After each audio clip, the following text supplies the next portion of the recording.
Smoke detectors saved the lives in New York Mills today of 2 adults and 3 children. News Channel 2's Gary Libertor live here in the studio with what happened. Gary, good evening. Kristen, good evening. When our crew arrived on scene, smoke was still coming out of the window here, but when firefighters arrived about an hour earlier, flames were actually shooting out. New York Mills Fire Chief Richard Ulinski says luckily there were working smoke detectors inside that woke people up, or we'd be talking about a totally different story tonight.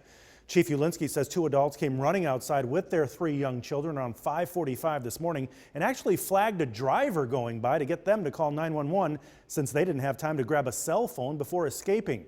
Chief Ulinski says this is a 3 to 4 unit apartment building, but the family of 5 were the only ones living there. The chief also says the cause is believed to be a faulty gas wall heater that was turned on probably for the first time of the season last night. Well, when we arrived here this morning, we had heavy fire showing from this window and that window in the back there.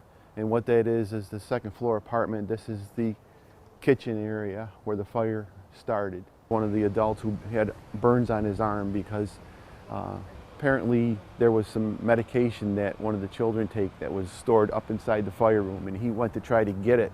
The adult went to try to get it before exiting the building, and he burned his arm and then gave up and got out of the building.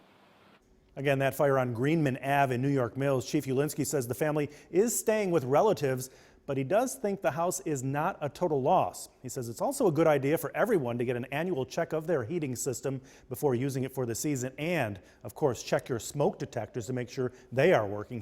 He says this is a clear example that smoke detectors save lives. Reporting live in the studio, Gary Libertor, News Channel 2. Kristen?